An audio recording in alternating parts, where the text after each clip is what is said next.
Hello, I'm Coin Ring Maker, and in today's video I'm going to be making 2 coin rings out of these silver Texas quarters. Let's get a good look at them.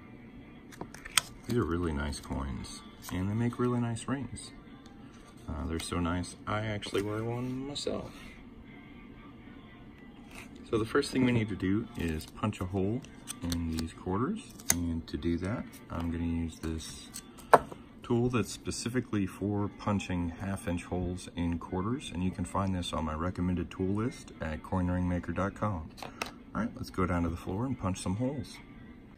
So here we are on the floor, and I'm just going to take one of these silver quarters out of here and pop it in this hole punch. Take a good look at it beforehand.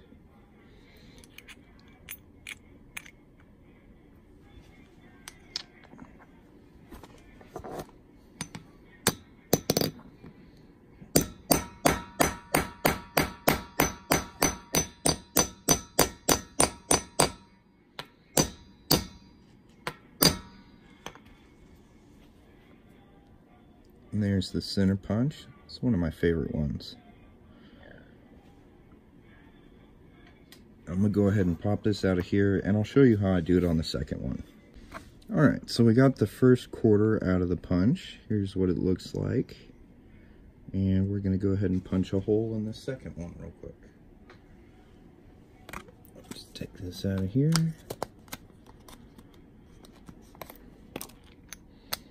Pop it in there and drive the punch through with the hammer.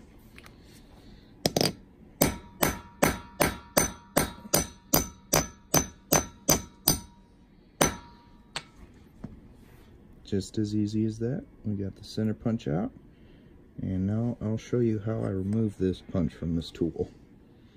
Okay, so to remove this punch from this tool, I go to my 1-ton arbor press, which I got at Harbor Freight.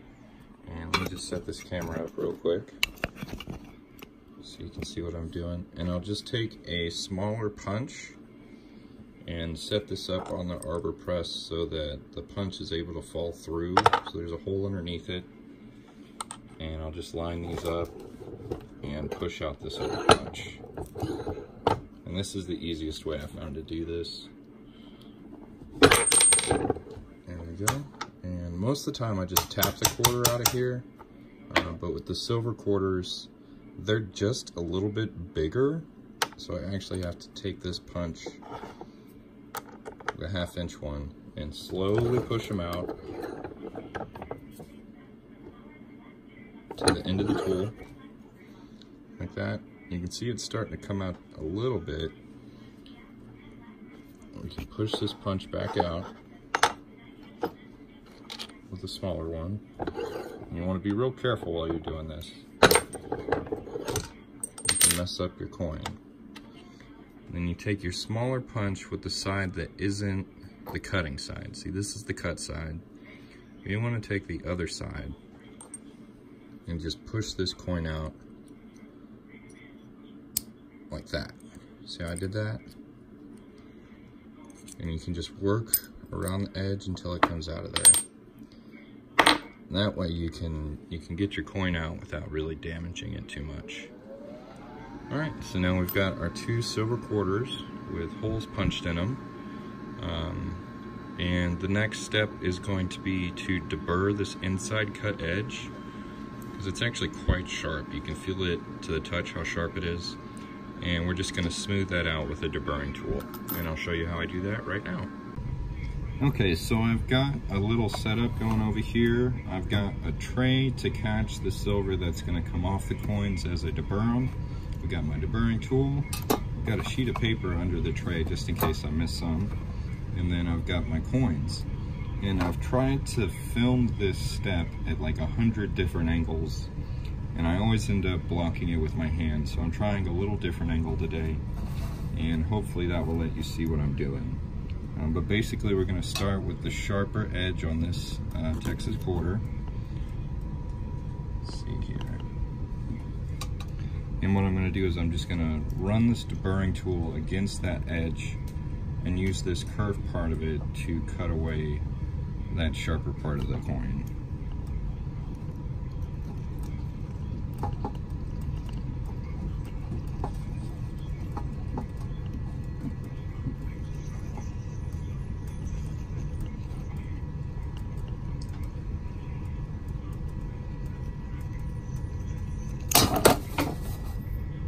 It's a tough angle. Let's see if I can set up another one. All right, so I'm gonna try again with a different angle, and hopefully my hands don't get too much in the way so you can see what I'm doing. But we're really just trying to smooth out this inside cut edge for a couple reasons. The first one's comfort, and the second one is once we start stretching this out, if there's any cracks or tears in the coin, it'll rip and snap, and we don't want that to happen. So the smoother the inside cut edge is, the less likely it will snap.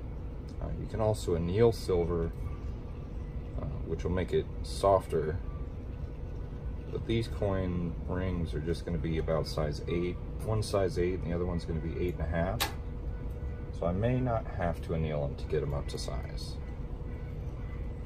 But if I was working on something maybe a size 10, I would definitely anneal it, especially when working with silver.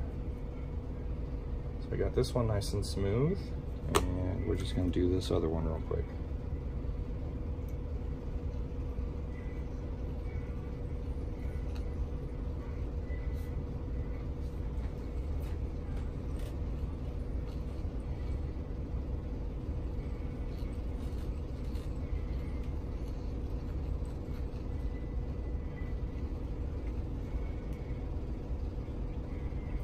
Silver off of there, and I do both sides of the coin,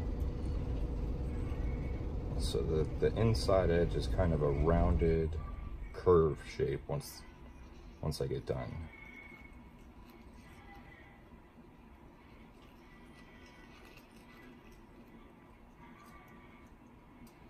And basically I just feel around the edge, and if I feel any sharpness, I'll deburr a little more. If it's nice and smooth to the touch, I know I've done a good job. All right, now we can move on to folding. And I just keep my little silver shavings in a little Ziploc baggie. I think they're pretty, but that's what I do with mine. All right, now that we've got the inside cut edge on these coins nice and smooth, we can move on to folding them. And the first step I take with folding is on a doming block. And what you want to do is set your coin in your doming block in the curved section that basically fits a quarter perfectly. And then you can take a, I think it's a 3/4 inch ball bearing. You set that on top. And I like to do this as a first fold, just because the curved shape of it, I can always get a nice even fold. I don't have to worry about it basically folding uneven. There we go. That gets a good start on it. There we go, that's looking real nice. We'll go ahead and do the other one. Here's what that looks like.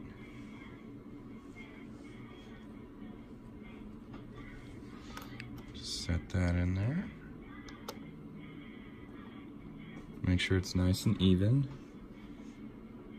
Like I said before, these silver ones are just a hair bigger than regular quarters, so you may run into some tolerance issues with your tools. There we go. It's looking great. All right, we can move on to the second fold. And that's with this 17-degree die. I got mine from Legacy Brand Tools. They're a pretty dang good coin ring tool company. If you want to find any of the tools that I use to make coin rings, like I said before, you can go to coinringmaker.com and check out my recommended tool list. I go in depth in like how I use each tool and where you can get them. So go ahead and check that out if you're interested in doing this yourself. All right, for this second fold, we're gonna make sure everything's nice and lined up and apply some nice steady pressure until we feel resistance from that die and the cone. And go ahead and pull that out of there. It's looking pretty good. Let's get a side-by-side of what they look like before and after this 17-degree Conan die. So that's the effect we're getting from this tool, is just a little bit more curve, a little bit more folded.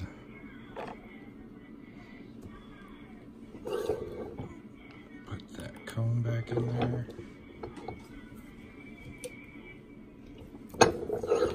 Fold it down. Check it out. Now sometimes after folding with this die, I do get a little bit of a wobble, a little bit of an uneven coin ring. And to fix that, I'll just put it on my arbor press. I'll grab a random quarter. And I'll just lay it on top and apply some pressure. And that usually evens it out quite a bit. And if you want to, you can flip it over and check the other side. See, there's a little wiggle in it. See that? And we'll just put that quarter on top here. A little bit of pressure. And that evens that wobble out quite a bit. Go ahead and check this other one.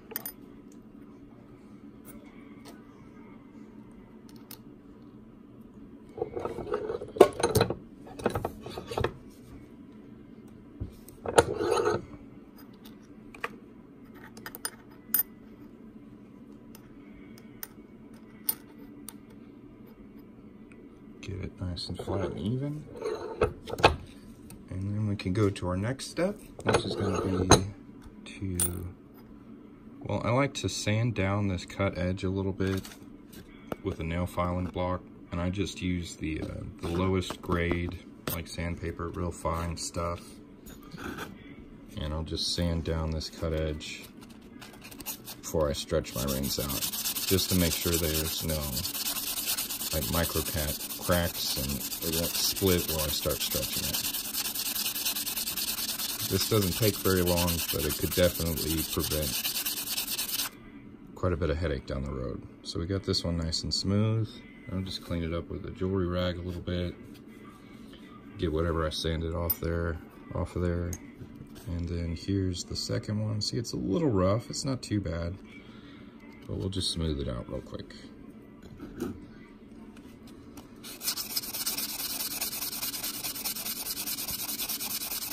And I like these nail filing blocks because they're like the right size to work with rings. Sandpaper usually gets tore up or messed up when I work with it, so I like using these instead. I can get a good grip on them. They've got 3 different like types of sandpaper on them, so really rough, medium, and then fine. Most of the time I just use the fine side, but if I have a real nasty like dent or ding, I can sand it out. So there we go on that. And now we can move over to the ring stretcher and stretch these out. Okay, so this is my ring stretcher. This is one of our folded Texas silver coin rings, and we're gonna stretch it out on the ring stretcher now. We're gonna put the cut edge facing down because that's the skinniest side, so that's the side we're gonna wanna stretch out first. And you want to start with the handle down. You slightly rotate it as you move it down. And pretty much I'm just stretching these out until this top edge meets the stretcher. So I'm not trying to stretch these out super, I'm just trying to get them the right shape.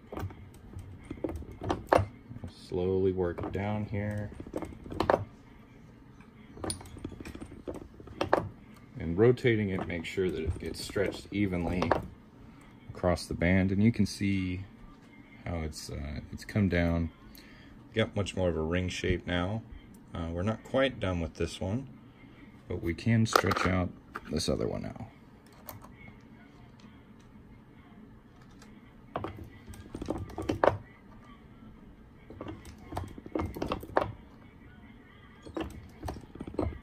this tool has made an extraordinary difference. So if you're a coin ring maker out there and you're trying to do this with like a hammer and a mandrel or a Rathburn ring stretcher, and you can find 120 bucks lying around, like, I highly recommend this because it speeds up my coin ring making process. It allows me to get the right ring size much easier, and like you saw, I can really stretch out rings quick and easy. So we're going to reduce these now to make sure that this top edge is the same as this bottom edge. So we've still got kind of a flared out shape, and what we're going to do is even that up with the 17-degree die right now. Well, we're back at the 1-ton press with the 17-degree die, and what I'm going to do here is first I'm going to put the wider end of this ring face down. Okay, so I've tried to get you a little better angle on this so you can really see what happens when I do this. So we're going to put the wider end face down. I'm just going to take another quarter. I'm going to set it on top here and make sure it's nice and centered. Spin it, apply a little pressure.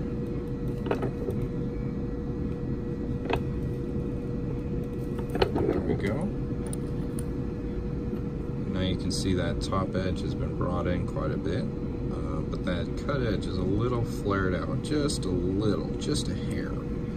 So we're going to flip that over, put the cut edge down, put our quarter back on top here, and when we apply a little bit of pressure like that, that coin should pop into place. And you can see there's just like a hairline gap there. We're just going to bring that down, and that's going to make this even, nice and even. So now that we've got the right shape, we just got to get the right size. We'll go ahead and shape this one for you real quick and get to sizing these rings. So like I said, top down first. Tap on it to make sure it's nice and level, because if it's not level, it's going to fold uneven. You'll have to stretch it out again. You see it's a little flared out on that cut edge. Almost imperceptibly so, but just enough to where if we fix it, it looks much better. And I really like this die for my ability to do this with quarters and just even them up. And they sit at about a size 8. Let's go ahead and check the size on these. It's just at a size 8. So this one we can call done because I need one size 8. This one will be the 8.5. We'll check that, and that's still at a size 8 as well. So we just got to stretch this out a little bit. We'll take it back to the ring stretcher and get it stretched out. Okay, so what we're going to do is stretch this out just a little bit at a time. Check the size until we get to that 8.5. It really shouldn't take too much to get there. We're pretty much there already. I'm going to go a little bit further. So I prefer to be maybe like a 1/10 over on a size, because I'd rather the ring be too big than too small for somebody. I don't know if you can see that. That's right below an 8.5, so that's where I'm going to call it. And then what I'm going to do is I'm going to sand this cut edge one more time, just to make sure we've got a nice smooth edge on it.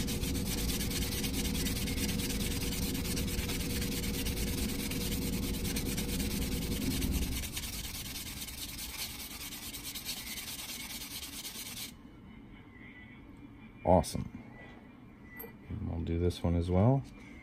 Let's take a look at this before I sand it. You kind of see how it's a little rough. It's not terrible, but compare that to the one I just sanded. which is like so nice and smooth and uniform.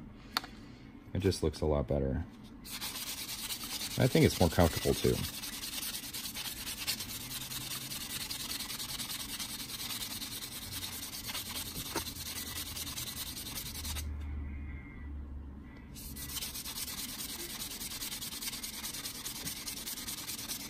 I just do a little sanding, and I check to see if it's clean, and if there's still a ding or two in it, I'll keep sanding. If not, I'll call it a day. So these two are about ready. Now I just take a jewelry polishing cloth and I get all that sanding dust off of there and anything that's collected on the ring while I was making it. And after I do an initial polish on these, I will put them in this jewelry cleaning solution for about a minute or two. Then I'll take them out of there, repolish them with this rag, and they will be beautiful and done. So I'm going to go ahead and clean these up and give you a look at them once they're finished. And there we go, 2 completed Texas silver quarter coin rings. Awesome. Alright, if you guys want to get yourself one of these or order one for a loved one, you can go to coinringmaker.com. Just click on the Etsy store button, and if you use the coupon code WELCOME, you can get 10% off. I appreciate you joining me for this video. Go ahead and drop a thumbs up, a nice comment, and as always, have a great day. So y'all really saying you can blow up my small business overnight?